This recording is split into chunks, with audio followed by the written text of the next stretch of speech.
Hola, muy buenas tardes a todos y bienvenidos a este nuevo encuentro que hacemos desde Editorial Sirio. En esta ocasión es para presentar el nuevo libro de Emilio Carrillo y Lola Rumi, que bueno, lo muestro ya desde el principio, aunque también lo estáis viendo desde el faldón que está aquí en este encuentro, que es la sabiduría y el significado profundo de las enseñanzas de Jesús de Nazaret, ¿vale? Aquí lo tenéis, ¿vale? Bueno, es un libro que ha salido muy recientemente a lo que es el mercado. De hecho, en España se salió este lunes pasado, el día 1 de abril. Y bueno, la verdad es que justo antes de que empezáramos este directo hablaba con Emilio y con Lola que tanto nosotros como ellos estamos muy contentos de que, bueno, que este libro ya esté rodando, esté disponible para todos vosotros. Y bueno, es una satisfacción tanto para la editorial como para los propios autores. Dar las gracias, por supuesto, a todos los que os estáis conectando, que de hecho ya veo que hay 34 personas conectadas. Eso nos hace siempre mucha ilusión porque, bueno, nos sentimos que ha tenido buena acogida el encuentro. Y, por supuesto, a las comunidades de YouTube y de Twitch, que son las plataformas en las que estamos emitiendo ahora de manera simultánea. Sabemos que muchas de las personas que os conectáis estáis en España, pero también hay otros que os conectáis desde otras partes de América. Si os parece y queréis, yo siempre os invito a que pongáis en el chat desde qué parte estáis escribiendo, porque así podemos comentarlo y, bueno, los autores también saben de dónde estáis y el interés también un poco que despierta su libro. Daros datos del libro, decir que, bueno, este libro sale al mercado con un precio de 19,95 y hay una cosa que siempre me gusta resaltar y es para las personas que nos preguntan de algunos países de América cuándo llega el libro, porque en España sí que está disponible ya, además está disponible en todas las librerías de cualquier zona de España y en plataformas online que todos conocéis, como Amazon, Buscalibre, Casa del Libro, FNAC. Pero en América el libro tarda un poquito más en llegar, entonces os pido un poco de paciencia, esto es por un tema de logística y de embarque, pero en aproximadamente 2 meses lo vais a poder conseguir. Si tenéis algún tipo de problema, pues podéis entrar en nuestra página, buscáis el distribuidor de vuestro país y le podéis preguntar, o si no, directamente nos preguntáis a nosotros, a Editorial Sirio, sirio@editorialsirio.com, ¿vale? Que os vamos a atender y vamos a responder con cualquier tipo de consulta que tengáis sobre el libro.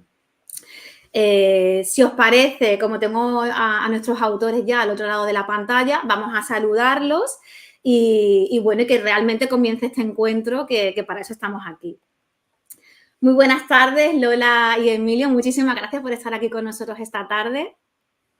Es un placer, Isabel, contigo y con todos los amigos y amigas, los que están en directo y los que vean el vídeo después en diferido. Gracias, Isabel, y gracias a todos los que estáis presentes también en este encuentro. Como os decía, como ya han empezado a poner desde qué partes del mundo se están conectando, pues yo os digo algunas, ¿no? Por ejemplo, dicen desde Argentina, de Argentina había bastante gente que se está conectando, en España, por ejemplo, desde San Sebastián, y bueno, me imagino que desde Chile, Valdivia, Chile, así que bueno, pues esto nos hace mucha ilusión, ¿no? De que gracias a lo que es el tema virtual e internet os podáis conectar todos aquí, independientemente de que Emilio, es verdad que Emilio y Lola tienen una agenda muy apretada en cuanto a eventos presenciales, pero ahora mismo en estos momentos van a ser en España. Yo, por no extenderme más, quería recordar algunos, o podemos decir, por ejemplo, al principio, el próximo que tiene, que es el 11 de abril, va a estar en un canal de YouTube que se llama Educación para la Nueva Era y es a las 9 de la noche con Mariano Menéndez. Y luego, si os parece, cuando terminemos el evento, pues avanzamos todo donde van a estar durante abril y mayo. ¿Vale? ¿Os parece? Lo hacemos así, ¿no? Si os parece, Lola y Emilio. Muy bien, perfectamente. Vale. Bueno, pues por haceros una pequeña presentación, aunque yo sé que todas las personas que se están conectando aquí os conocen bastante bien, porque de hecho lo están poniendo en el chat, que os saludan desde Madrid, desde Tenerife, Valencia, Almarda, Valencia, se están conectando. Bueno, pues para aquellas personas que sea la primera vez, porque sí que he visto que hay algún comentario que una persona que dice que le hace mucha ilusión escucharos por primera vez, pues para estas personas que nos conocen, decir que En el caso, por ejemplo, de Emilio Carrillo, es economista y escritor, que es la parte más evidente por la que estamos hoy aquí. Ha escrito cerca de 78 publicaciones. En el caso de Lola es abogada, pero ambos juntos también son cofundadores de la Academia de la Conciencia. Y además son grandes especialistas en temas de sabiduría oriental, espiritual, de sufismo y especialmente de cristianismo. Que por eso hoy estamos aquí y vamos a conectar con la figura de Jesucristo. Muchas gracias de nuevo, Lola y Emilio. La verdad es que creo que el encuentro de hoy va a ser muy interesante porque justo acabamos de terminar la Semana Santa y sí que es verdad que la figura de Jesucristo todos la conocemos, es popular, pero probablemente en vuestro libro, con ese trabajo tan exhaustivo que habéis hecho, vamos a desvelar algunas cosas que desconocemos de las enseñanzas que él nos quiso traer, ¿no? Y algún tipo de simbología que bueno, pues hay personas que no llegamos a conocer todo y probablemente a través del libro, pues sí que lo vamos a hacer, ¿no? Pues si os parece, podemos comenzar este encuentro y yo hay una pregunta que me trae curiosidad como lectora, ¿no? Y creo que es como inicial, ¿no? Yo sé que vosotros dos habéis realizado otros libros conjuntamente, pero este es el primer libro que publicamos en Editorial Sirio con los dos como coautores. A mí me gustaría saber cómo es ese primer momento en que decidís, bueno, vamos a escribir otro libro juntos, pero además queremos que se centre en la figura de Jesucristo, ¿no? El porqué de esta decisión y cómo surge ese proceso de escritura. La respuesta es potente, entendemos, y también sencilla. Como tú has compartido, Lola y yo, los dos juntos, primero por separado y hace ya años de manera común, hemos recorrido todas las tradiciones, el estudio, yo diría de casi todas las grandes tradiciones espirituales. Y ese camino, poco a poco, fue llevándonos cada vez más a la figura de Jesús de Nazaret, a Cristo Jesús.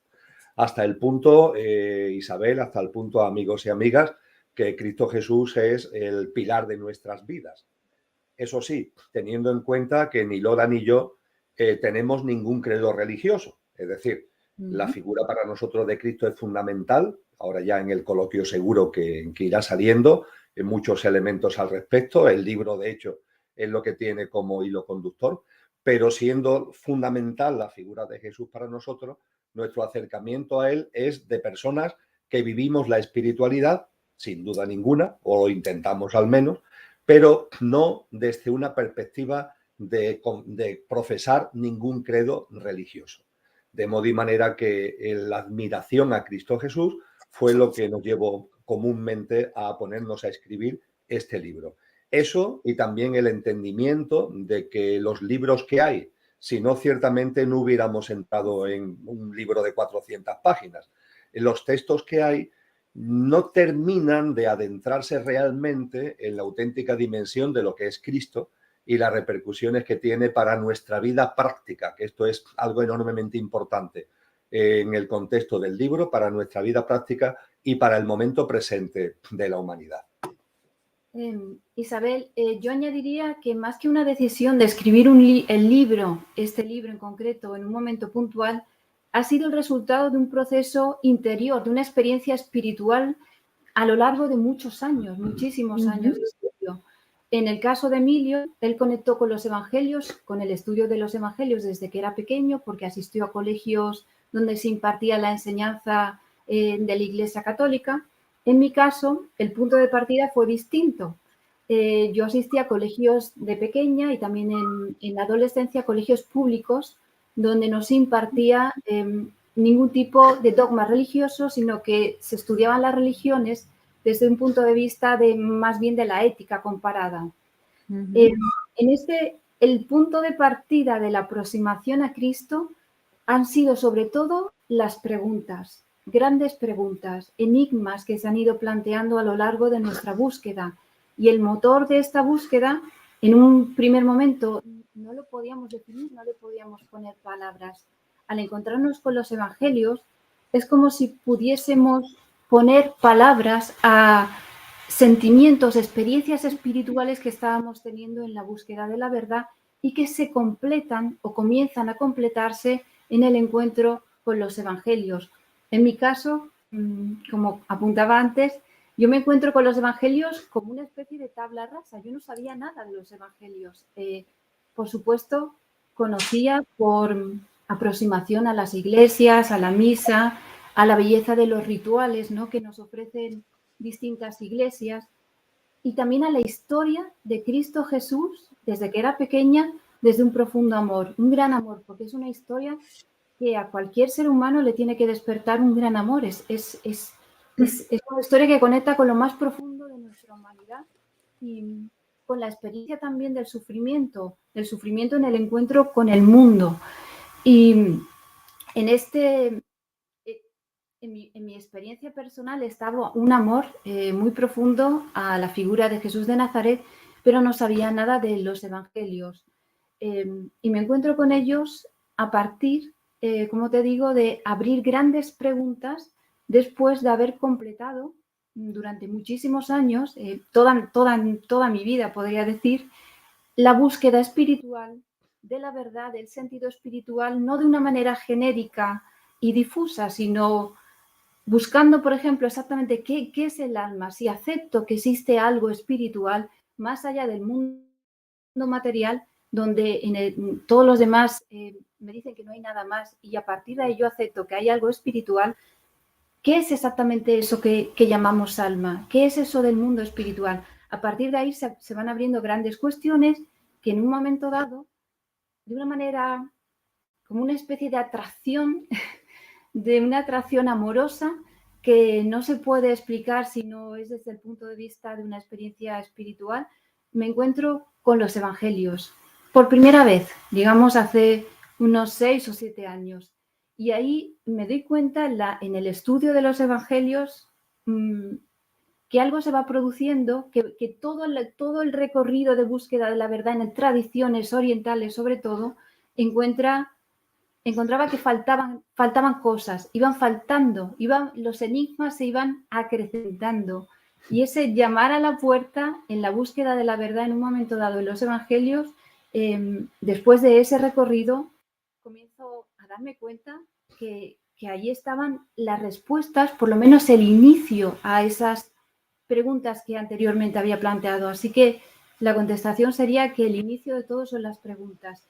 Y en nuestro libro lo que intentamos sobre todo es incitar, conducir hacia esas grandes preguntas, producir en el alma la experiencia espiritual que está en los evangelios, porque los evangelios del Nuevo Testamento tienen esa fuerza que para muchas personas como yo, antes de encontrarme con los evangelios, desconocía completamente. Y no solo lo desconocía, sino que tenía prejuicios.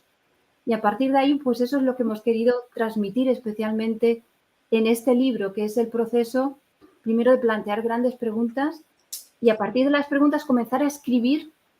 Todos los días escribimos, todos los momentos que podemos. Siempre, en mi caso, yo siempre tengo una libreta donde estoy escribiendo a mano, me gusta escribir a mano. Y Emilio es más ordenado que yo a la hora de construir, por supuesto, de una gran experiencia en construir la estructura de un libro, pero nos encontramos que el libro se fue escribiendo solo.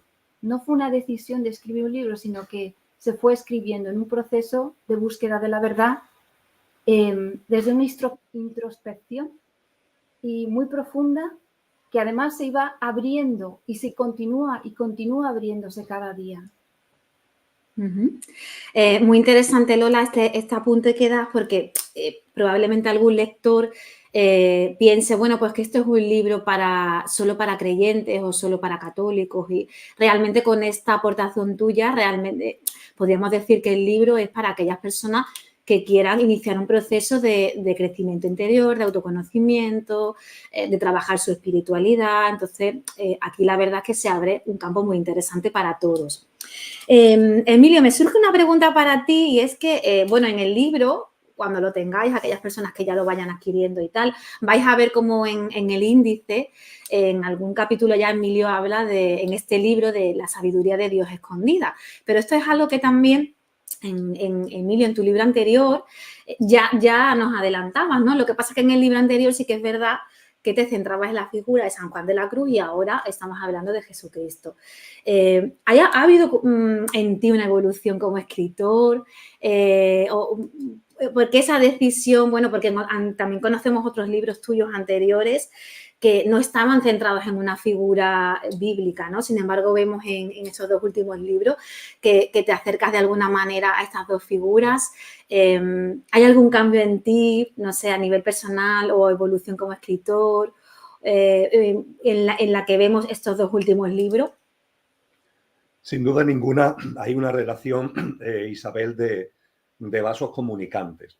La vida, la obra de Juan de Yepes, de San Juan de la Cruz, es una plasmación maravillosa de lo que es la práctica de vida que Cristo Jesús enseña. Y a partir de ahí, incluso en esa sabiduría de Dios escondida desde la mística de San Juan de la Cruz, doy mucha importancia a esa preciosa frase que Juan de Yepes comparte con nosotros cuando nos dice que el más perfecto grado de perfección a que en esta vida se puede llegar, que es la transformación en Dios. Podríamos decir que ahí se condensa el núcleo duro de lo que fue mis aportaciones acerca de la mística de Juan de la Cruz. A partir de ahí surge inevitablemente una cuestión, y esa transformación en Dios como el más perfecto grado de evolución a que en esta vida, el más perfecto grado de perfección, ojo, que a que en esta vida se puede llegar, ¿cómo la podemos hacer nuestra? Evidentemente, San Juan de la Cruz nos aporta el dato en las enseñanzas y en la sabiduría de Cristo Jesús. Pues bien, este libro surge de manera natural porque de lo que se trata precisamente es de ahondar, de profundizar en esa sabiduría, en esas enseñanzas de Cristo Jesús, que es la mejor manera precisamente de esa transformación en Dios se pueda hacer en nosotros, y también es la mejor manera de que esa sabiduría de Dios escondida, que está en nuestro interior, porque tenemos una, como decía San Juan de la Cruz, tenemos una divinal esencia, pero para conseguir que eso se realice en la práctica, ahí está, hay el camino, por así decir, como muy bien además es la frase que hemos puesto al inicio del libro: yo soy el camino, la verdad y la vida. El camino maravillosamente, con ese amor que destacaba antes Lola, con ese respeto, ¿no?, a todas las posiciones, con esa ternura que es tan propia de Cristo Jesús, pero nos indica un camino precisamente de transformación, de autotransformación, que es lo que nos ha llevado y nos ha motivado enormemente en general a Lola y a mí a escribir este libro, y a mí en particular hacer esa transición de la mística de Juan a la obra y la sabiduría de Cristo Jesús. Esta pregunta ya, si queréis, me la contestáis los dos, porque me gustaría que como estábamos hablando, que era una obra extensa, ¿no?, que tenía 400 páginas, pero sí que es verdad que en el índice estructuráis muy bien esta obra, ¿no?, y se va viendo como esa evolución, ¿no?, del inicio, y vais un poco desgranando las diferentes etapas de la vida de Jesús y sus enseñanzas, ¿no? ¿Podríais darnos alguna pincelada para que los lectores sepan qué se van a encontrar en el libro, cómo está estructurado, por ejemplo? Venga, Lola. ¿No? Venga. Pues es muy simple de compartir, porque tiene una estructura enormemente lógica. Nos pareció necesario comenzar al hilo de lo que acabo de compartir sobre la necesaria transformación en Dios, empezar por las enseñanzas para nuestro camino práctico, es decir, el camino individual de cada uno. Cristo Jesús lo sintetiza en el nacer de nuevo. Pues bien, ¿qué nos enseña Cristo Jesús acerca de ese nacer de nuevo al que nos convoca? Toda la práctica de vida que tiene como elemento, vamos a decir, de arranque, el sermón de la montaña, con todo lo que ello conlleva, pero que a partir de ahí se va desparramando, ¿no?, por todo lo que son sus enseñanzas, en lo que tiene que ver con la compasión, con el compartir, con la paz, con la reverencia por la vida, sobre el papel de las noches oscuras, sobre la expansión de la mente abstracta en el buscad y hallaréis, en afrontar de otra manera lo que se denomina muerte, el comprender que la muerte no existe y lo que es su auténtica trascendencia. Todo eso está en la primera parte del libro. La segunda parte del libro se centra en un hecho que está muy poco tratado en los libros sobre Jesús, que es ¿qué es Cristo? ¿Qué es Cristo? ¿Por qué hablamos de Jesucristo o de Cristo Jesús? ¿Qué es eso de Cristo? ¿Qué es eso de lo crístico? Evidentemente, estamos en condiciones de resumir eso en unos pocos minutos ahora. Invitamos a sí. lógicamente, ¿no? Pero es una pregunta fundamental. ¿Qué es esto del verbo, el verbo divino que encarna? ¿Esto qué significa? ¿Esto es una metáfora o esto es una realidad? Y si es una realidad, ¿qué es lo que implica? Pues la segunda parte del libro precisamente lo que hace es analizar lo que es Cristo, lo que es lo crístico, cómo es posible que el verbo se precipite para encarnar en un ser humano y a través de un ser humano en la humanidad y en la madre tierra, y cuáles son los hitos de la vida pública de Jesús donde esa plasmación de lo crístico se hace más evidente, desde lo que fue el bautismo, ¿no? Que es el momento de la llegada, del inicio de la llegada del verbo a la figura de Jesús, hasta lo que es finalmente su pasión, su resurrección y su ascensión. Todo eso ocupa la segunda parte del texto. Y la tercera parte del texto es la lógica conclusión. Hemos hablado de la práctica de vida individual, hemos hablado de lo que es Cristo y lo crístico y sus plasmaciones, y a partir de ahí nos queda una cosa a la que Jesús le da mucha importancia, el camino colectivo. Porque Cristo Jesús no solamente enseña un camino individual, el de cada uno, sino que nos enseña que estamos en un contexto de un camino colectivo, y ese camino colectivo, Él nos dice que es un camino de conclusión de este ciclo humano. Él habla de los últimos tiempos de esta generación humana, nos da importantísimos signos y señales al respecto, y eso sí, nos alienta a una confianza, a una esperanza y a una alegría, porque el final de esta generación humana no es el final, sino que es el principio realmente de algo que yo creo que late hoy día en el corazón y brilla en las almas de muchísimas personas, que es esa nueva humanidad en una tierra restaurada sobre la que Jesús nos da importantísima información y que nosotros modestamente hemos recogido en el texto.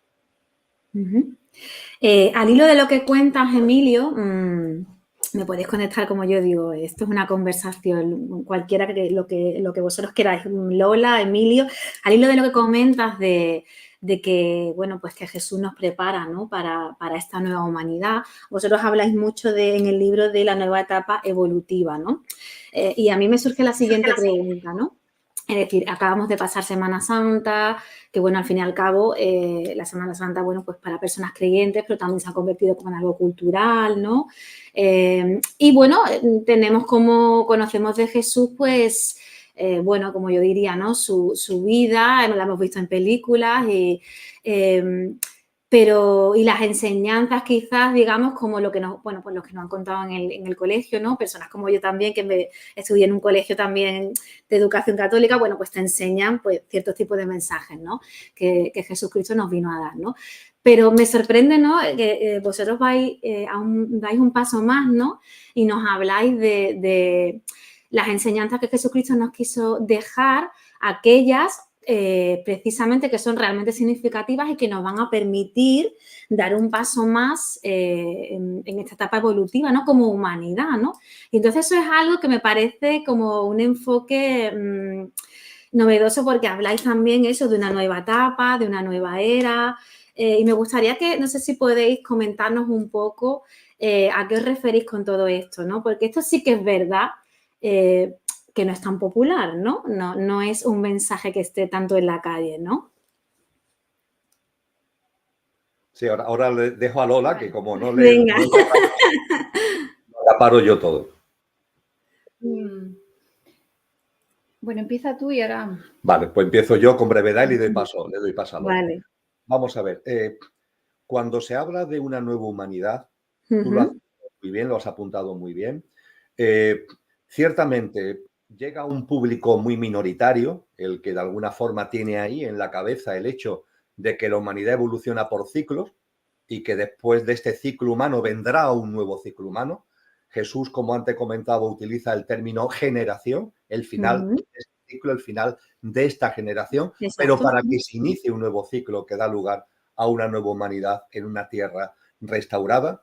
Y cuando además en esos círculos que no son mayoritarios se habla de esto, entendemos que hay mucha confusión.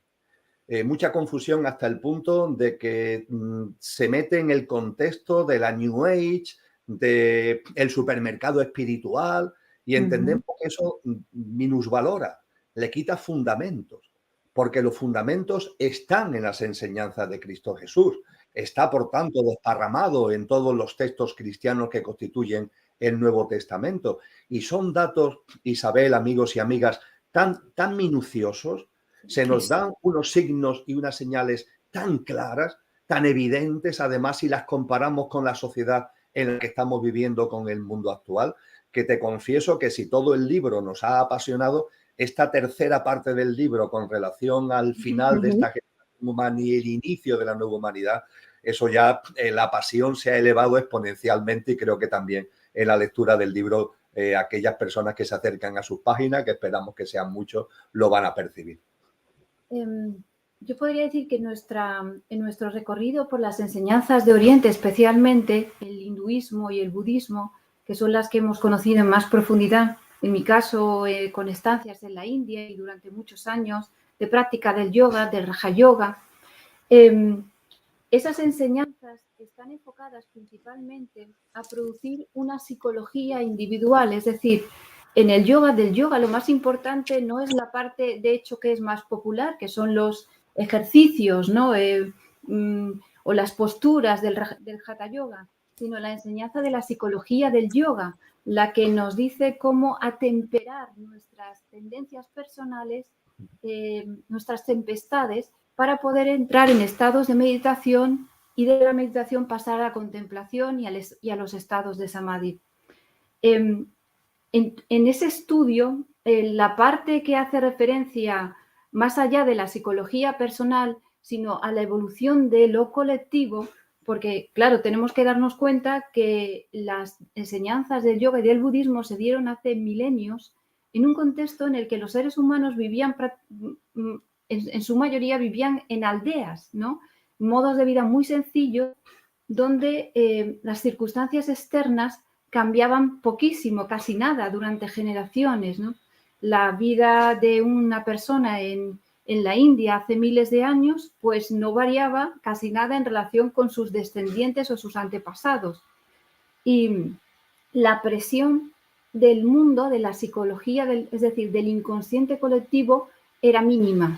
Había como una influencia de los antepasados, de la psicología de los antepasados, del inconsciente de los antepasados sobre cada una de las personas, pero no estaban sometidos a la presión a la que hoy día, en este llamado enjambre colectivo de un mundo basado en un sistema depredador, con un inconsciente colectivo muy potente, es decir, el enfrentarnos, cómo nos enfrentamos desde nuestra psicología individual a la influencia del mundo, es muy difícil de superar.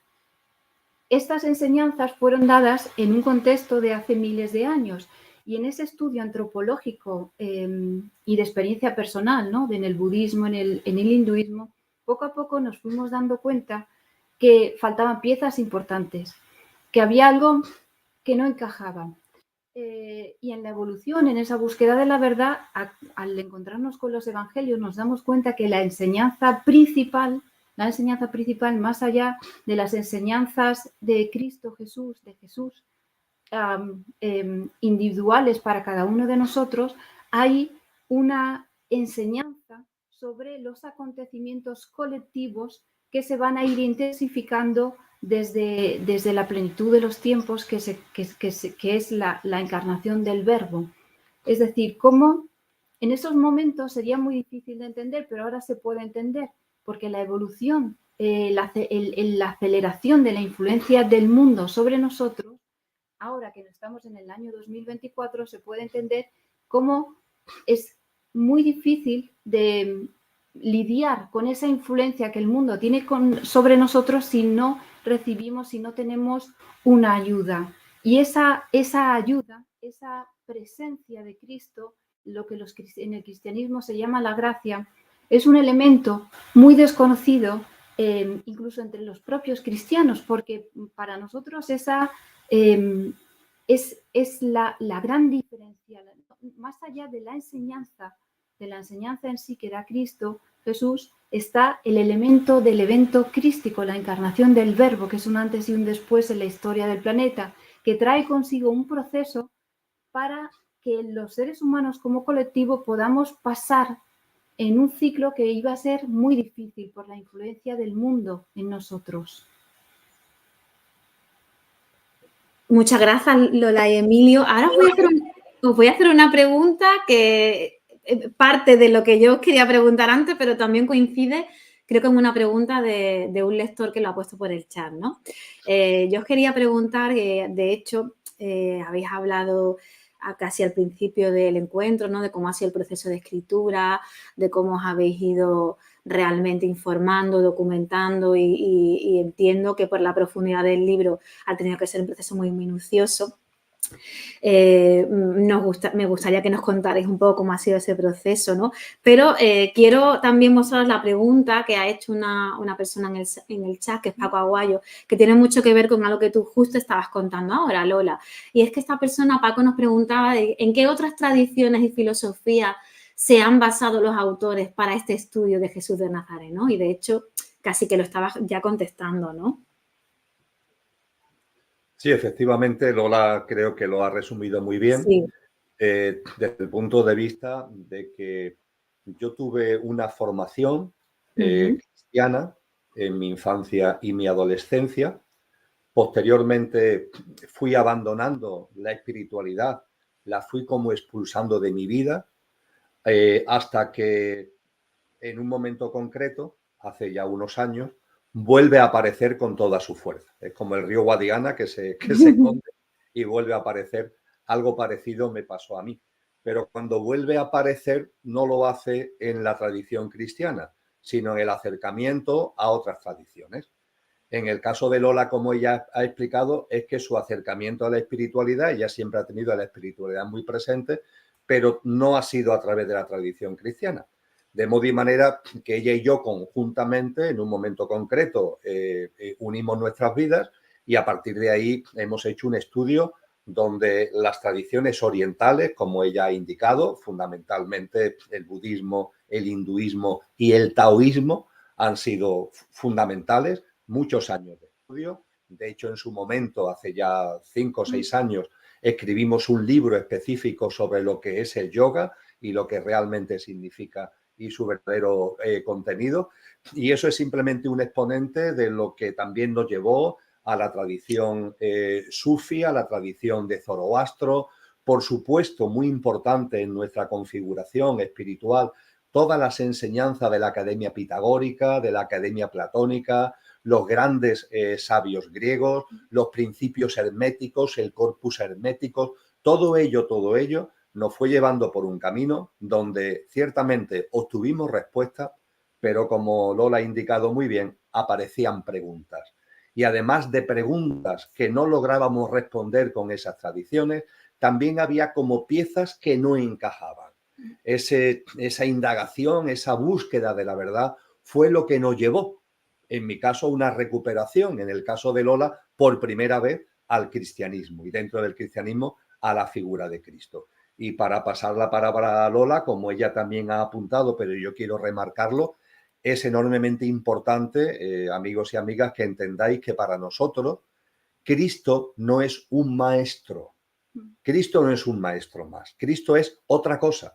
Pertenece a otra dimensión espiritual. Es la encarnación del Verbo, es la encarnación de Cristo en un ser humano y a través de un ser humano en la humanidad y en el conjunto del planeta. Esto es muy importante. La segunda parte del libro intenta ahondar en lo que esto significa y las enormes repercusiones que tiene. Cristo no es un maestro más y el cristianismo, con todos los respetos, en vez del mayor de los respetos, que evidentemente es lo que prima en nuestra vida cuando hablamos de espiritualidad, el respeto a otras formas de ver las cosas, el no estar en posesión de la verdad, el plantear hipótesis para la consideración desde nuestro corazón y desde la labor que hemos hecho de estudio, de un estudio muy profundo, ¿no? Desde esa perspectiva y con el mayor respeto, insisto, el convencimiento de que el cristianismo no es una religión. El cristianismo Si decíamos antes que Cristo es mucho más que un maestro, el cristianismo es mucho más que una religión. No puede ser atrapado en el contexto de ninguna iglesia en particular, de ningún credo religioso. El cristianismo es un evento único, es un hito histórico que marca un antes y un después en la historia de la humanidad y que teniendo unas enormes repercusiones en cada uno, nuestra propia autotransformación, también nos indica con claridad el proceso y la dinámica de evolución colectiva hacia el que vamos adentrándonos con ese horizonte de esa nueva humanidad en una tierra restaurada que no son vagas promesas, sino que es algo que se percibe realmente cuando uno ahonda en la figura de Cristo. Yo añadiría que, además de estas tradiciones, en lo que respecta a las tradiciones de Occidente, también hemos estudiado, bueno, muy profundamente, ya lo ha mencionado Emilio, las enseñanzas de los filósofos clásicos. Ese es uno de nuestros ejes en el proceso de discernimiento, de una aproximación a la espiritualidad no desde la creencia ciega que produce fanatismo, no desde el sentimiento puro, que sí, pero que el sentimiento tiene que ser transmutado, porque los sentimientos en un principio pueden confundirse, ¿no? Se mueven en el rango de atracciones y repulsiones, y lo que en un momento algo nos puede atraer y lo confundimos como amor, al momento siguiente nos produce repulsión. Entonces, la trascendencia de los sentimientos nos lleva al encuentro con el amor, y el amor te lleva a la unidad. Y en este proceso de acercamiento para nosotros la filosofía es fundamental, la filosofía clásica, sobre todo del gran maestro Platón y de los neoplatónicos, como por ejemplo Plotino. También la alquimia, y en la tradición del siglo XIX tuvimos durante unos años también un acercamiento a la llamada teosofía, que significa amor a la sabiduría, y la antroposofía de Steiner, que son, bueno, para nosotros la teosofía y la antroposofía, más que enseñanzas finales o información final que tienes que creer o no creer, son buenos conceptos, ideas que producen un proceso interno de entendimiento, de discernimiento. En ese discernimiento principalmente fue emergiendo una idea evolutiva más clara de las edades de la humanidad. Es decir, si consideramos que el ser humano tiene una dimensión espiritual, alma y espíritu, y el alma y espíritu no son algo estático, sino que evoluciona. Nosotros evolucionamos desde que nacemos hasta que completamos nuestro destino en este mundo, y lo espiritual no es algo estático, es algo que evoluciona, pero no solo evoluciona en el tramo de nuestras vidas, donde se desarrolla la psique, sino que evoluciona a lo largo de las edades del hombre. Muchos han calificado las edades más antiguas, son descritas de modo mitológico. Pero el conocimiento de ese proceso de evolución del colectivo de los seres humanos en edades muy antiguas es lo que nos lleva a completar el entendimiento de lo que somos, de la constitución del alma, del proceso de constitución del alma, de dónde venimos. Es necesario conocerlo para saber quiénes somos y hacia dónde vamos. Lola y Emilio, el libro realmente, bueno, el libro, iba a decir la vida de Jesucristo, todos conocemos que, bueno, pues a través de cada uno habrá llegado a Jesucristo desde diferentes puntos de partida, ¿no? Pero sí que es verdad que lo que todos conocemos, pues, o nos han contado, es que su mensaje está lleno de simbolismo, de parábolas, y sin embargo vosotros en este libro, repito otra vez, a través de ese trabajo minucioso que hacéis y que ahora descubrimos también que ha estado basado en diferentes tradiciones y filosofías, es decir, diferentes corrientes, descifráis algunas de estas enseñanzas ocultas. Yo no sé, no vamos aquí a, como en el cine, ¿no?, a hacer un spoiler ni nada de eso del libro, pero si nos podéis dar, por ejemplo, alguna pincelada o algún ejemplo de esto, ¿no?, que nos pueda llamar la atención aquí como lectores. Es importante, Isabel, el que entendamos lo siguiente. Durante su encarnación en Jesús, Cristo Jesús, nos aportó enseñanzas públicas Ujú. En el Sermón de la Montaña, pongamos por caso, Claro. de las pláticas que hacía Ujú. a la multitud. Igualmente, en paralelo, complementariamente, daba enseñanzas privadas a sus discípulos, que no llegaban al gran público. Ujú. ¿Qué es lo que sucede? Que actualmente vosotros y yo tenemos acceso a ambas. Es decir, porque sus discípulos han compartido con nosotros las enseñanzas privadas. Ujú. Por ejemplo, lo que tiene que ver con el final de esta generación humana y el inicio de lo siguiente, se refleja muy bien, hay otras partes en el Nuevo Testamento, pero se refleja muy bien en el capítulo 24 de Mateos, donde está Jesús con sus discípulos, solo con ellos. Y hay un discípulo que le pregunta, maestro, ¿cómo será el final de los tiempos? Y Jesús le contesta a ellos y les dice, del final de los tiempos nada. Aquí no va a terminar la vida, ni la tierra, ni la humanidad. Lo que va a terminar es esta generación humana y yo voy a hablar de los últimos tiempos de esta generación humana y del inicio de una nueva humanidad. Pero ese mensaje, esa pregunta que es privada y esa respuesta que es privada, hoy la tenemos a nuestra disposición. Es decir, que por tanto es algo maravilloso. Conocemos sus enseñanzas públicas, pero gracias a los que estuvieron con él y a los que siguieron, a los que estuvieron más inmediatamente con él, tenemos también las enseñanzas privadas, con lo que el bagaje es impresionante. A partir de, sin duda ninguna, en el texto lo que intentamos de una forma amena, pero de una forma rigurosa, efectivamente es desentrañar, por ejemplo, la parábola del hijo pródigo, no sé, por hablar de una parábola que es muy conocida, pero claro, la Sí, sí, parábola del hijo pródigo está llena de enseñanzas, porque sin duda ninguna el Padre es Dios, es la divinidad, ¿no? Y el hijo pródigo somos nosotros o muchos de nosotros, aquellos que nos alejamos del Padre. Dejamos muy claro en el libro, por cierto, que el término pecado del que tanto se habla significa alejamiento, etimológicamente, literalmente, es un término que viene del griego, que es no dar en la diana, alejarse. El pecado es el alejamiento de la divinidad, una divinidad que está fuera, pero que también está en nuestra naturaleza, en nuestra esencia divinal de la que hablaba Juan de la Cruz, y el pecado es el alejamiento. Y la parábola del hijo pródigo, ¿qué pasa al hijo pródigo? Que se aleja, se va, deja al padre, le pide su parte de la herencia y se va, ¿no? Pero hay un momento determinado en el que vuelve. ¿Por qué vuelve? Pues la experiencia del hijo pródigo de vuelta, que es la experiencia de la vida, creo que refleja muy bien lo que estamos viviendo o hemos vivido muchos de nosotros. Y ese alejamiento conlleva o va después, produce un acercamiento.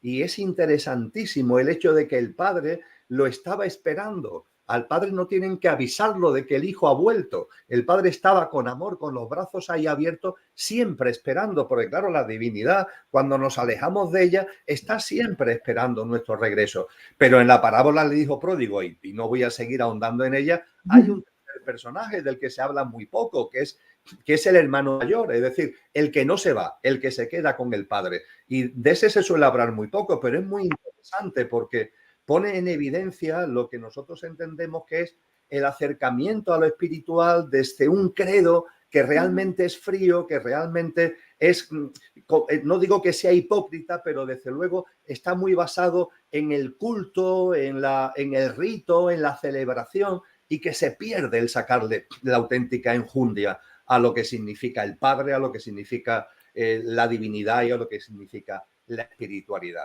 Ese es un ejemplo, ¿no? El desentrañar los entresijos de esa parábola. Fíjate que en la portada misma en la portada del libro, aquí tenemos, lo tenemos detrás, en la portada del libro hay una lámpara de aceite. Esto no es casual, es otra parábola de Jesús de Nazaret. En este caso está en Mateos 25, que es la parábola de las 10 mujeres o de las 10 vírgenes, que cada una de ellas tiene una lámpara de aceite.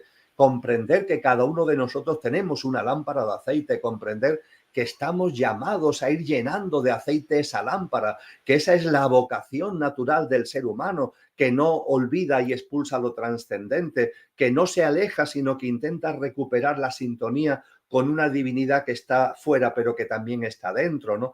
Estos son ejemplos, el hijo pródigo, la parábola de las 10 vírgenes, son ejemplos, solo ejemplos de los muchos elementos de las enseñanzas de Jesús que desentrañamos, pero no por el gusto intelectual, no por darnos el gustazo de decir qué listos somos, que somos capaces de desentrañar esta enseñanza o aquella, sea una enseñanza pública o una enseñanza privada, qué listos somos. No, no, no. Lo hacemos desde el corazón, desde nuestro propio proceso de autotransformación, porque entendemos que son pilares que están ahí a nuestra disposición. Y si están a disposición de Lola y mía, están a disposición de todos nosotros, a disposición del ser humano para que de verdad se adentre en un camino que es la única vía para tener una vida abundante, para tener una vida plena.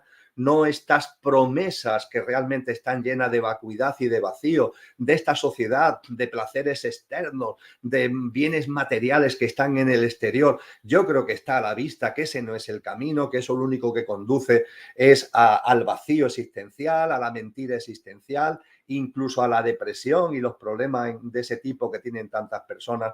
El auténtico camino es el camino de la autotransformación espiritual, es el camino que nos enseña Cristo, es el seguir sus pasos para, como él decía, podéis hacer lo mismo que yo y mucho más. Y esto es lo que modestamente intentamos compartir en el libro, no desde ninguna pretensión intelectual, sino desde el entusiasmo de beber y de comprender la genuina espiritualidad.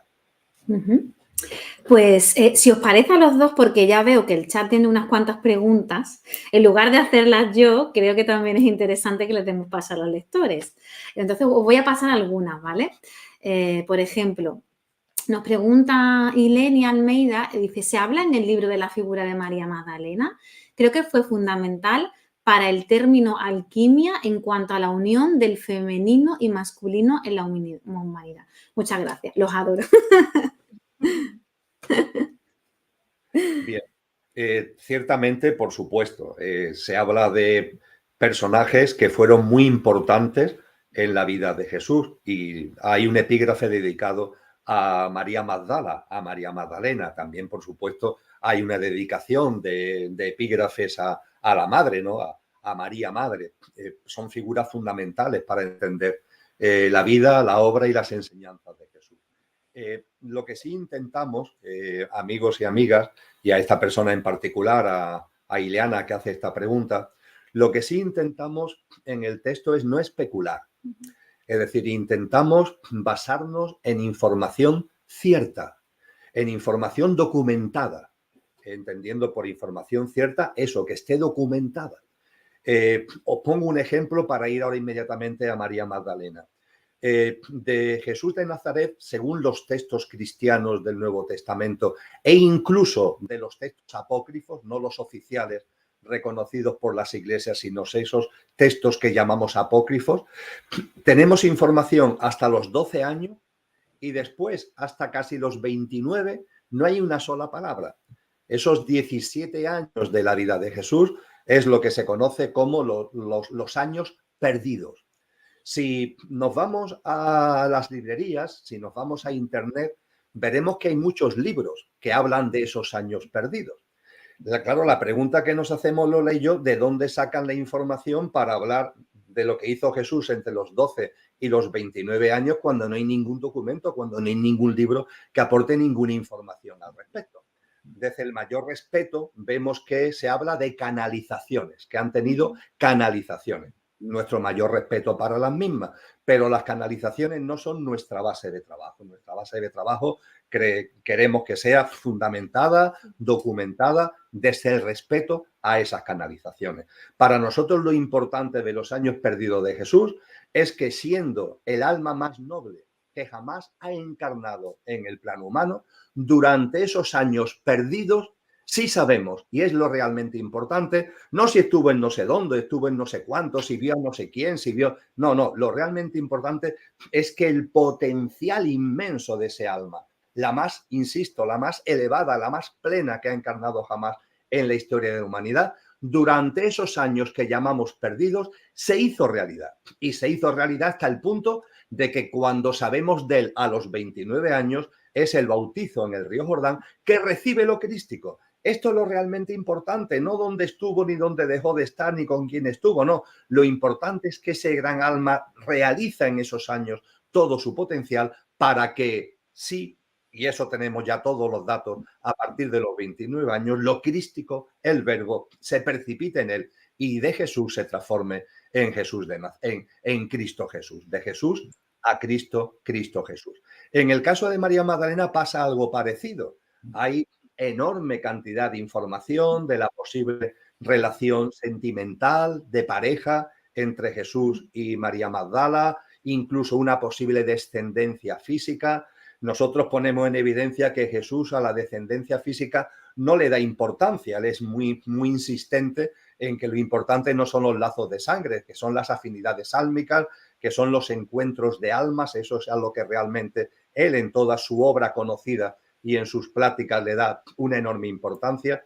De María Magdalena, yéndonos a lo fundamental, que es lo que nosotros intentamos recoger en el libro con fundamentos, ¿qué es lo que sabemos? Primero, que fue una discípula predilecta de Jesús, sin ningún tipo de duda. Podríamos decir que se habla de los 12 apóstoles, ¿verdad?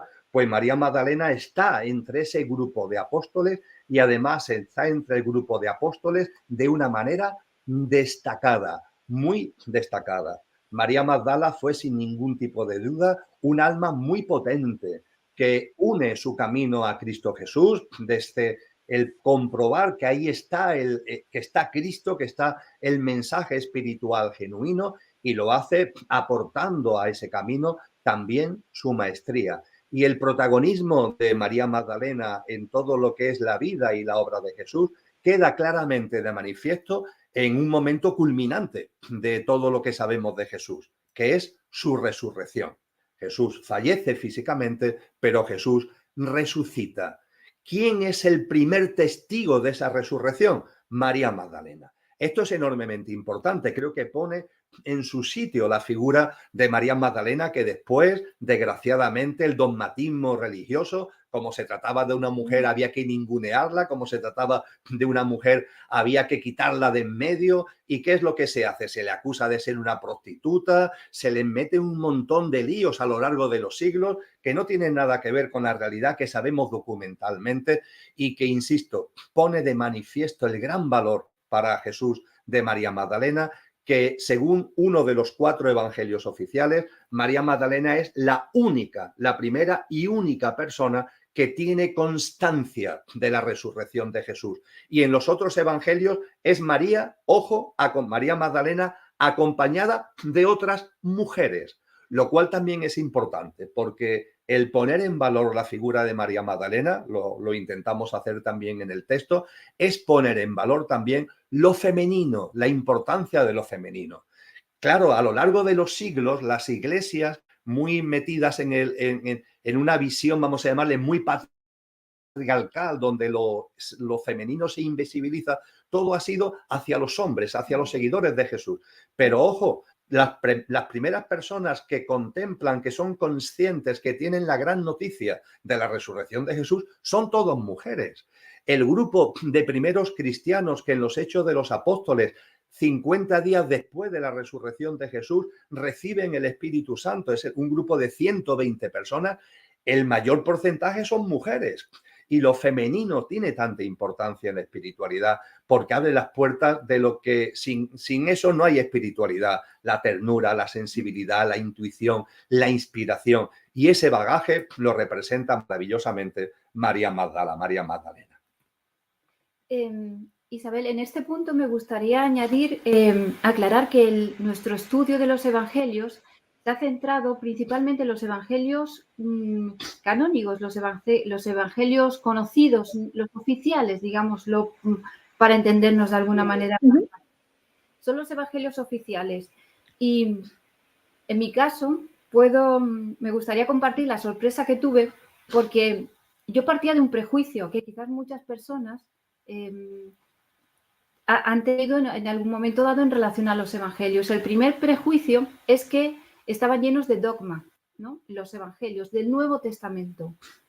Y el segundo, en la búsqueda espiritual en tradiciones antiguas, el segundo prejuicio más importante era que de alguna manera habían sido modificados, que los evangelios oficiales habían sido modificados y por eso no nos llegaba toda la verdad de la enseñanza de Cristo Jesús. Esto no quiere decir que que los evangelios no recojan el total de las enseñanzas de Cristo Jesús, porque el mismo Juan en el evangelio oficial nos dice: y las enseñanzas del maestro fueron tantas que sería imposible recogerlas en escritos, llenarían todas las páginas de todos los posibles libros.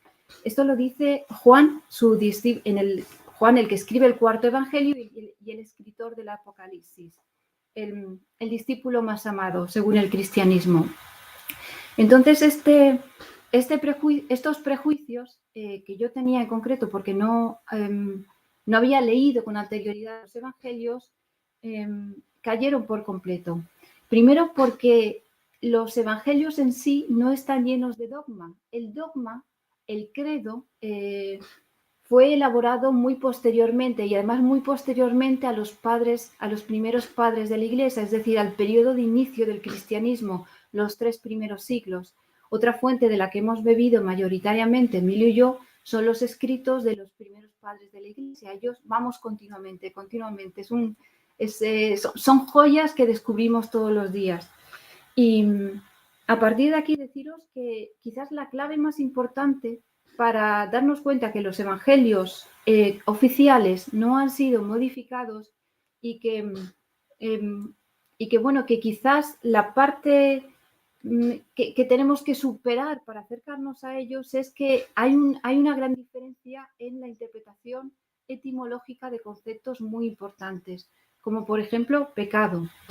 Cuando entendemos etimológicamente y por el significado histórico que pecado significa alejamiento, que desobediencia es falta de escucha, o que redención significa liberación de algo que nos tenía prisioneros, entonces el significado de esos evangelios oficiales va cambiando y va descubriendo nuevos niveles de profundidad, de tal manera que la aproximación a estos evangelios oficiales siempre desde el más profundo respeto y humildad de que, que hay que aproximarse siempre sabiendo que yo no sé nada, que estoy abierto a la experiencia del espíritu de la verdad en el momento de aproximación a los evangelios.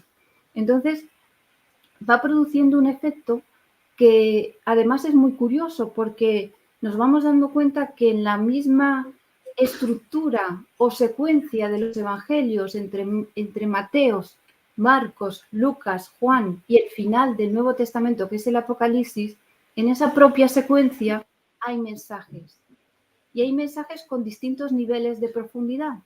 De tal manera que aquí nos remitimos a Orígenes de Alejandría, que fue uno de los padres de la Iglesia, que vivió entre el siglo II y III después de Cristo, que decía: igual que nosotros, que tenemos cuerpo, alma y espíritu, los evangelios, que son mensajes del reino de los cielos, es decir, no son documentos históricos que han sido escritos desde la memoria histórica de los autores, sino que son productos del efecto del Espíritu Santo en esos autores, en esos apóstoles. Estos evangelios tienen un cuerpo, alma y espíritu, y son palabra viva. Es decir, no es dogma, son palabra viva. De manera que la aproximación a estos evangelios va produciendo, al igual que la semilla cuando cae en terreno fértil y no es ahogada, aquí me estoy refiriendo a la famosa semilla del sembrador, cuando la semilla cae en terreno fértil, que es el entendimiento, el discernimiento, y esto lo dice muy claro Jesús de Nazaret, para que la palabra viva de los evangelios produzca fruto, es necesario fertilizar el terreno del entendimiento, del discernimiento, de la comprensión, del razonamiento, es decir, de acercarnos a ellos no desde la creencia, sino desde el elemento racional y de entendimiento y discernimiento que tenemos todos los seres humanos como potencia del alma. Y esa palabra viva va produciendo un efecto, una experiencia espiritual. Es decir, la búsqueda y el encuentro de la verdad no se traduce en un cúmulo de información, sino que va produciendo transformación en la propia percepción de la verdad, en la percepción de nosotros mismos y en la percepción del entorno. Esto es lo que quería apuntar antes de seguir. Sí, estupendo. Lola, has mencionado y hablado ampliamente de los evangelios y resulta que esto es una pregunta que hacía una persona en el chat.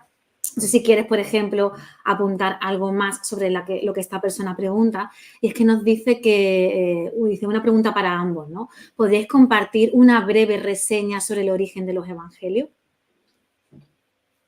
De los evangelios del Nuevo Testamento, los evangelios oficiales, el de Marcos se supone que viene del apóstol Mateos, Marcos, Lucas, Juan, y luego están las cartas de los apóstoles, que también se consideran parte del cuerpo del Nuevo Testamento, y finaliza con el Apocalipsis. Sí, las fuentes están muy contrastadas, es decir, Uh-huh. sabemos que varios de los evangelios, fundamentalmente Mateos y Juan, ¿no?, fueron discípulos de Jesús, es decir, que son discípulos directos de primera mano y que tuvieron la generosidad con nosotros de compartir sus vivencias con el Maestro. Y bueno, y Lucas y Marcos lo que hacen son inmediatamente contemporáneos, poquito después también del fallecimiento, resurrección y ascensión de Jesús, y lo que hacen es recoger una información de primera mano, ¿no? Fundamentalmente a mí me llama mucho la atención Marcos porque es muy meticuloso, se sabe que hizo una labor de entrevista, ¿no? Entrevistó a María, entrevistó a Magdala, entrevistó a todos los discípulos que estaban todavía vivos, porque es muy inmediatamente después, repito, al fallecimiento, resurrección y ascensión de Jesús, y creo que son una auténtica joya. De Lucas, por ejemplo, es muy interesante porque se sabe que no fue apóstol directo de los 12 apóstoles, sino que fue discípulo de Pablo de Tarso, que era de profesión médico y bueno, que tuvo, antes de escribir, como decía Emilio, una aproximación, entrevistó, ¿no?, directamente a los que todavía vivían sobre los acontecimientos y las enseñanzas de Cristo Jesús. Pero yendo a la pregunta en sí sobre cuál es el origen de los evangelios, yo diría resumidamente que aunque los transmisores fueron los apóstoles, tened en cuenta que ellos recibieron, los principales transmisores, la primera generación de apóstoles, ellos recibieron después de la resurrección de Cristo Jesús, Cristo Jesús estuvo 40 días con los apóstoles antes de la ascensión, en el cuerpo de resurrección. Y ahí fue cuando recibieron, en ese periodo, en el llamado Pentecostés, recibieron el Espíritu Santo, el Paráclito, como lo llama el apóstol Juan, el Espíritu de la verdad. Y por lo tanto, el origen de los evangelios, ellos fueron mediadores, pero el origen fue el Espíritu de la verdad que fue enviado por Cristo Jesús. Uh-huh.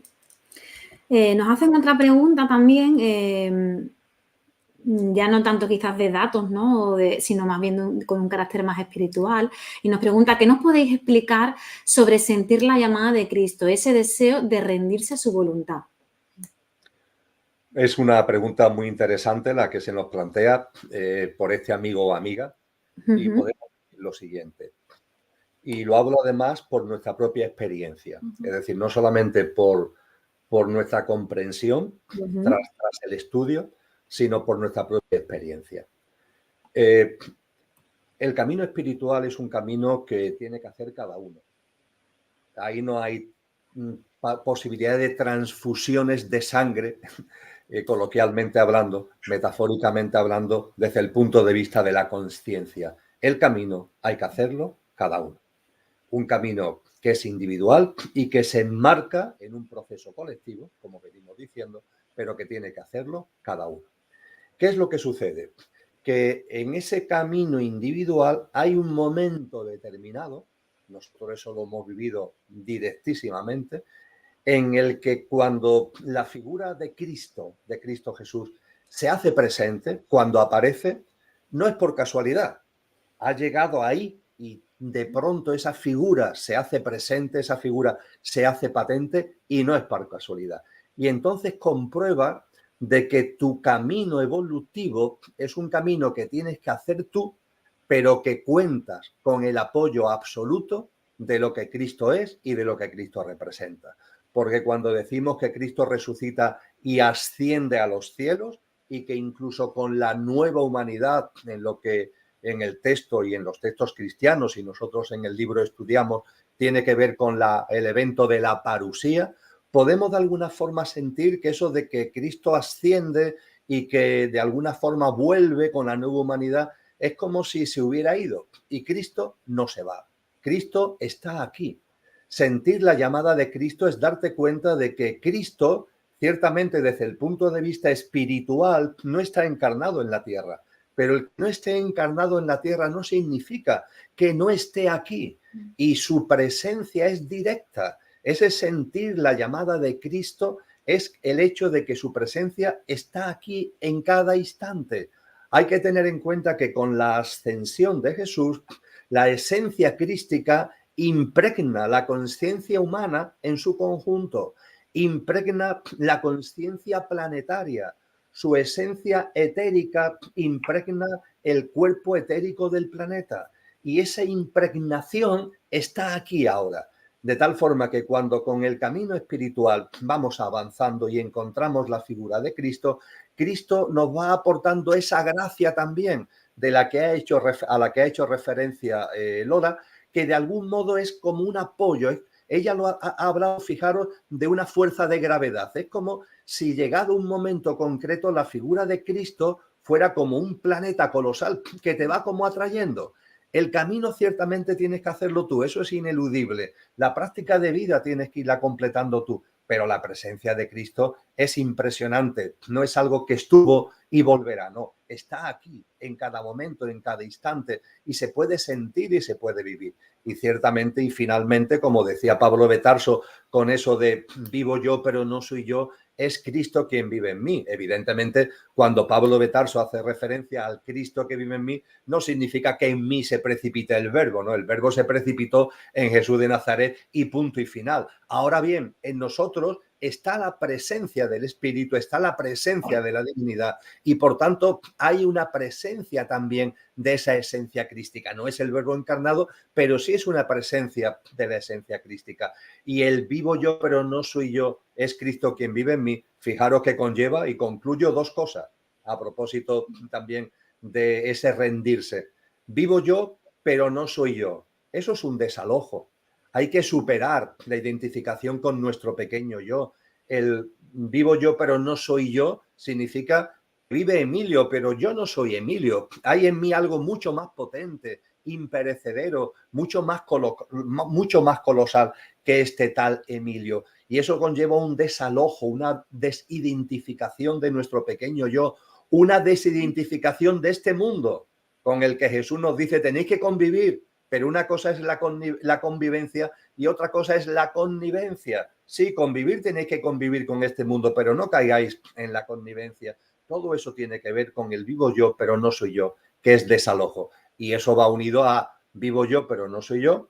Es Cristo quien vive en mí. Y claro, esa última parte de la frase, es Cristo quien vive en mí, conlleva una acción, conlleva una obra, conlleva una práctica de vida, que es la que nosotros intentamos desde el cariño, desde el amor, desde el respeto y desde nuestra propia experiencia poner de manifiesto en el texto. Me gustaría añadir a esta pregunta, bueno, tan grandiosa, ¿no?, que nos ha hecho el compañero, que hágase tu voluntad, fiat voluntas tua. Es una de las señales que culminan especialmente los procesos de la noche oscura, con el que culmina el proceso de la noche, o al que estamos invitados. Hay muchísimas almas, muchas personas, especialmente las que están en búsqueda espiritual, que experimentan procesos de sufrimiento muy profundos, con circunstancias muy duras que van apareciendo en su vida. Y muchas de estas personas, como nosotros en nuestro camino espiritual, hemos podido pensar que estas circunstancias tan duras, que a lo mejor a los demás no les pasa, es como decir, a mí me pasa de todo y a los demás no les pasa nada. No es producto del karma, es decir, del pago, ¿no?, por cosas que hemos hecho en el pasado, la compensación, la ley de la causa y el efecto, sino que en el cristianismo, la aproximación al cristianismo, que volvemos a repetir, no es una religión, es un evento, es un antes y un después en la historia del planeta, en la historia de la evolución de los seres humanos, pero que también puede ser un antes y un después en nuestra vida. El cristianismo, en el cristianismo los procesos de sufrimiento no ocurren en la apertura del camino místico, que es el camino de unión, es un camino muy estrecho, como se llama, el camino angosto, el camino más difícil. Ese sufrimiento no ocurre en general por karma, como pago o castigo por haber hecho cosas en el pasado, ¿no? Cumplimiento, ¿no?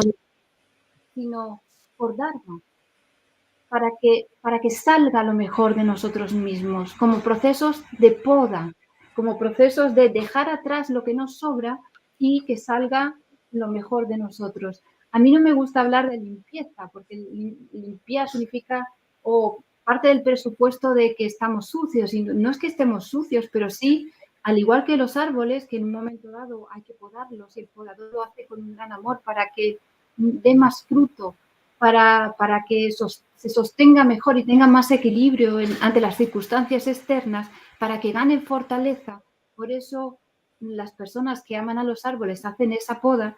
De la misma manera, los procesos de sufrimiento, las almas que empiezan a entrar por el camino estrecho, el camino angosto, se puede experimentar como sufrimiento, pero el cristianismo nos ofrece la luz de entender que es por dharma, no es por karma, es para el cumplimiento de lo que somos, para llegar a la plenitud, para que se produzca esa poda de lo que nos sobra.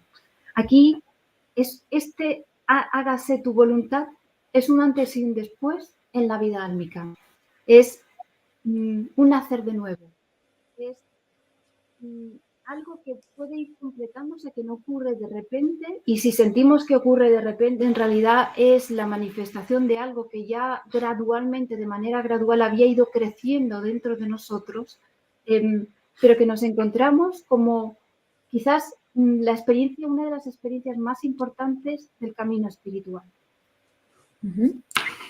Nos pregunta, por ejemplo, Rizzo, que dice, ¿es una enmienda de Dios Padre en el transcurrir de la creación mandar a su Hijo unigénito a manifestar la inteligencia crística en todo ser viviente para hacer regresar a todas las cosas al hogar?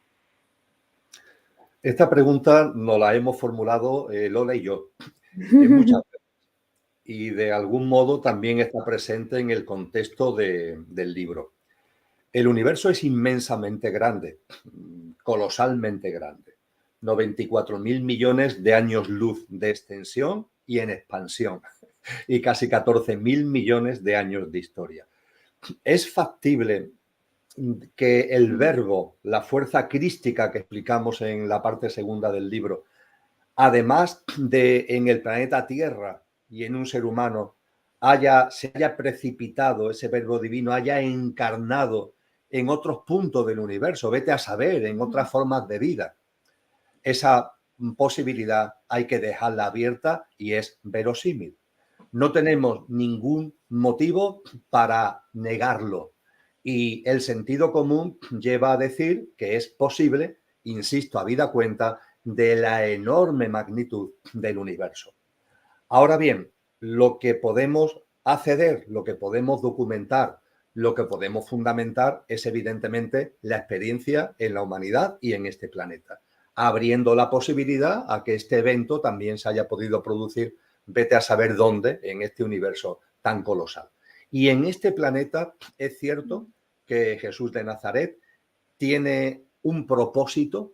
Ese propósito es marcar un antes y un después, no solo con relación a la evolución humana, ojo, también a la evolución del planeta, esa tierra que la presencia crística va a permitir que se restaure, porque la nueva humanidad va a ser, dicen muy claramente los textos cristianos, en una tierra restaurada.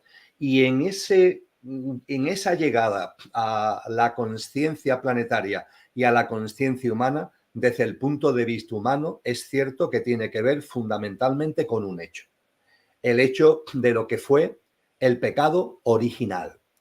Este es un tema rizo, es un tema, amigos y amigas, al que invitamos, no puede resumirse, a leer el libro. La comprensión del pecado original. Ese pecado que teóricamente cometieron Adán y Eva y que pasa de padres a hijos según el credo religioso.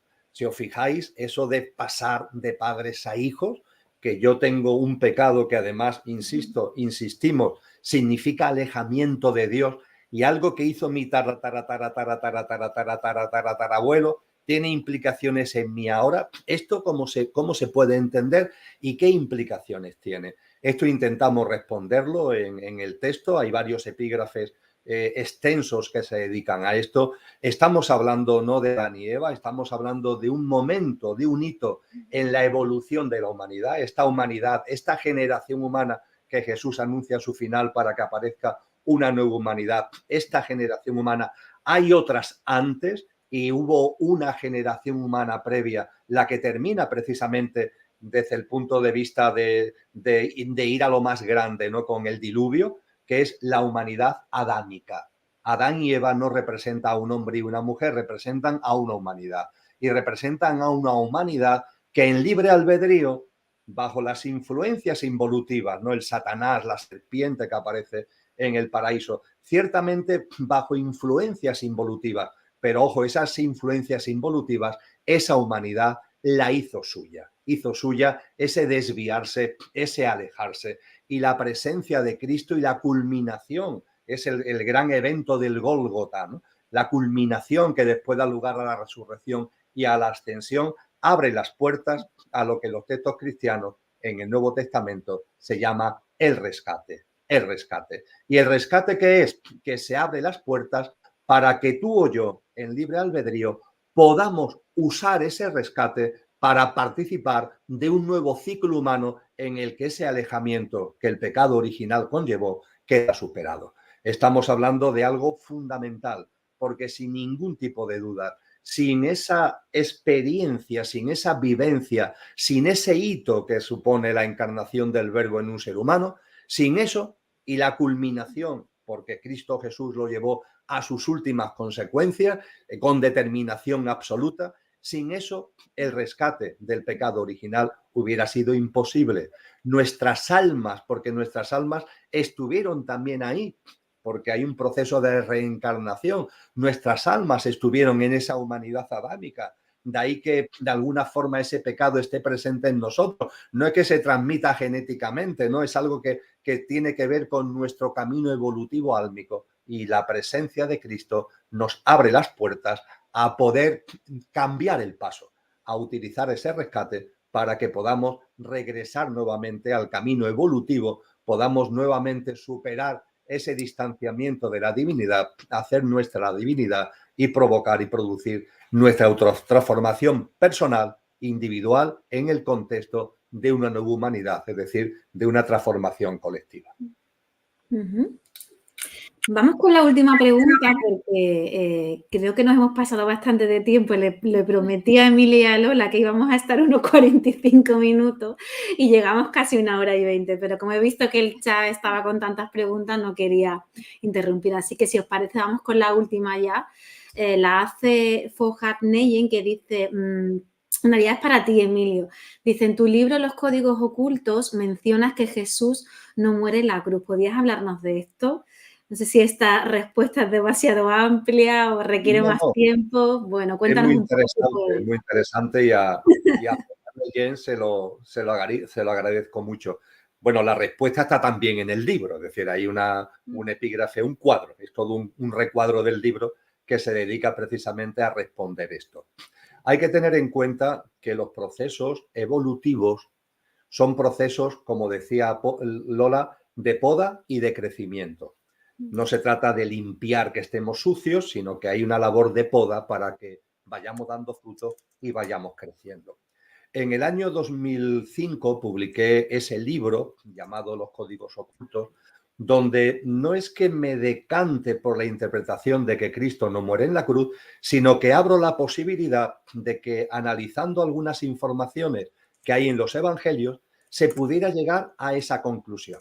en particular, bueno, no voy a entrar en detalle porque eso sí nos llevaría tiempo, pero hay algunos pasajes de los evangelios que podían dar lugar a esa interpretación. Desde ese año 2003-2004 que escribí el libro Códigos Ocultos, que se publicó en el 2005, han pasado casi 20 años. Esos 20 años para mí han sido años muy fructíferos, entiendo, sin ningún tipo de ponerme medalla, pero ha sido de constancia, de perseverancia en el camino espiritual, de recorrido por muchas tradiciones como hemos compartido y de una especie de fuerza que nuevamente me lleva a Cristo cuando corresponde hace una serie de años.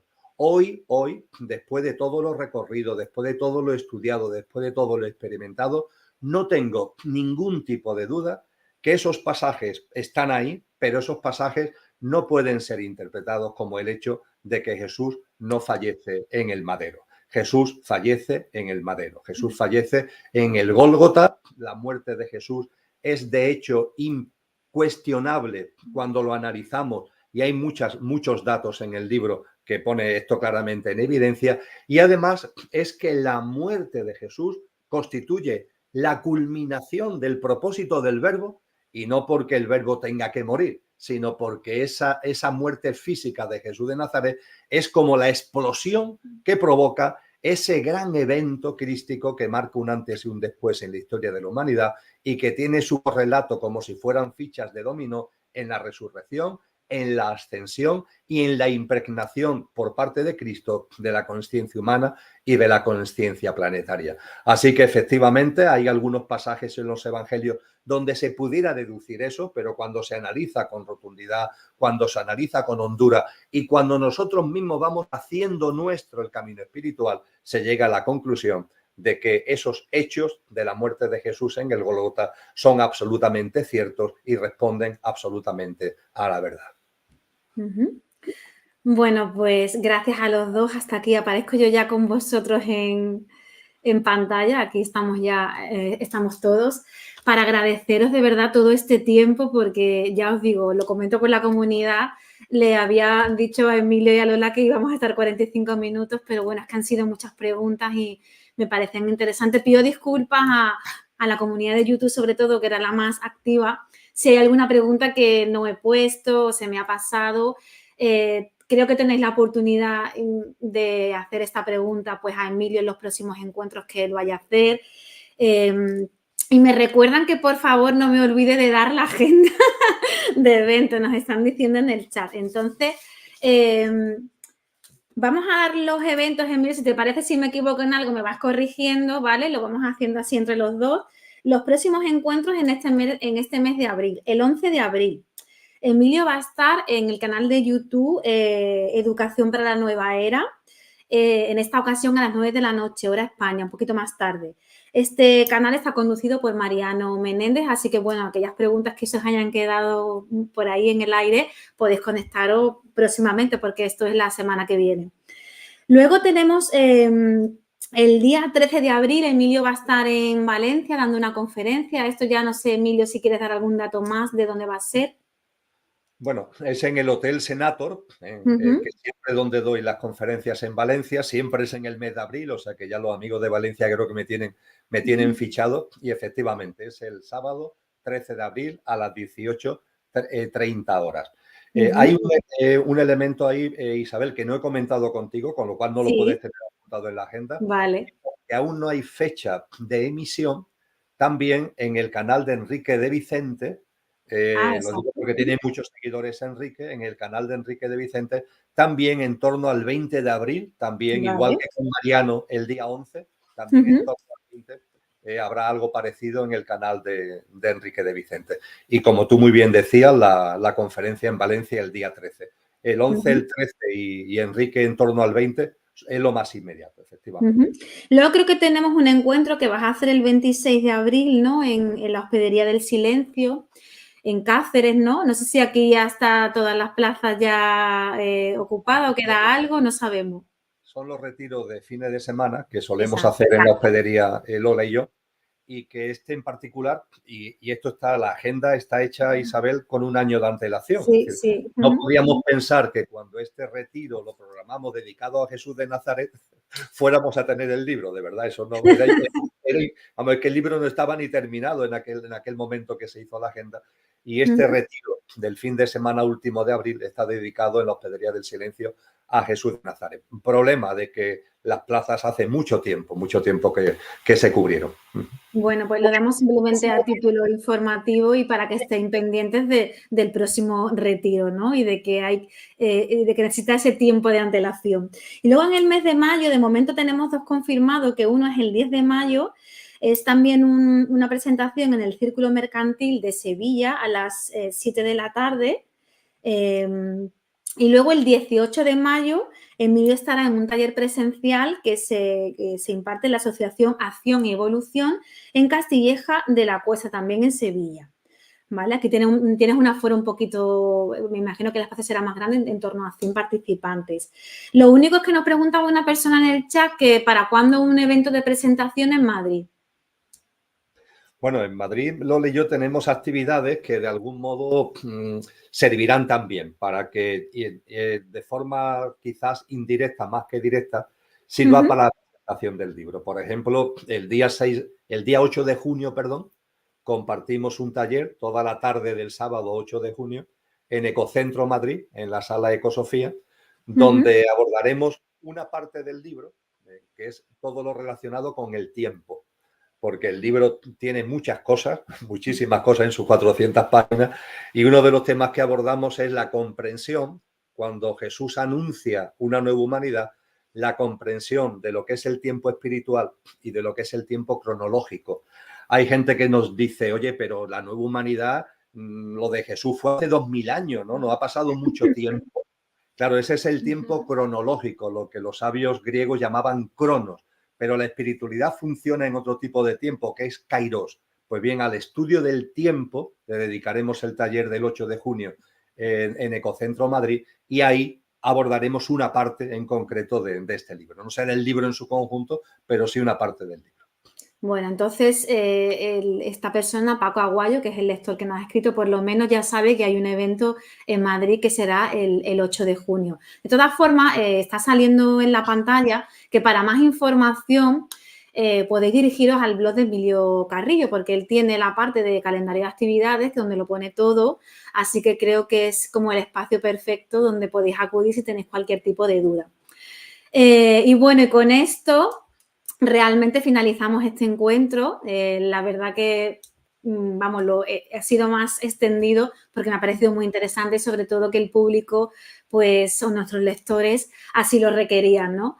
Así que muchísimas gracias a los dos, Lola y Emilio, por este tiempo tan extenso que nos habéis dedicado en esta tarde. Tengo que deciros que hemos llegado en algún momento a superar los 80 participantes viendo este encuentro, con lo cual creo que es un número, bueno, pues bastante significativo como para que hayamos estado un poquito de más tiempo. Y, por supuesto, a todas las personas que han participado de esa manera tan interactiva y tan dinámica en el chat, proponiendo preguntas. Bueno, no os he leído, pues, bueno, todas las gracias que os han dado, bueno, felicitaciones, que también ha habido muchas. Y bueno, pues digamos que ellos comparten también el entusiasmo, igual que vosotros, igual que nosotros también como editorial, en el lanzamiento de este libro. Y sin dilatarme más, pues nada, cerramos este encuentro. Gracias a la comunidad de seguidores y gracias a vosotros, Lola y Emilio. Y hasta aquí, pues, podemos contar, ¿no? Que ha sido bastante ya. Recordar que el libro... Muchas gracias a ti. Muchas gracias a ti.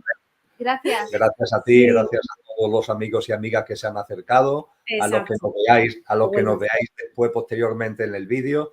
Muchísimas gracias a todos de corazón. Y gracias a Sirio también por la labor impecable con el libro. Que el libro es una edición preciosa. Es una preciosidad, además, bien, aparte bonito, del contenido, del que estamos muy contentos. Sí. Es una edición muy cuidada y estamos muy agradecidos, Isabel, a Sirio. Muchas gracias. Muy bien, pues nada, gracias a vosotros. Para nosotros también es un placer volver a repetir contigo publicando el libro y con Lola, pues bueno, ha sido la primera vez, ¿no? Como coautoría y bueno, para nosotros es un placer.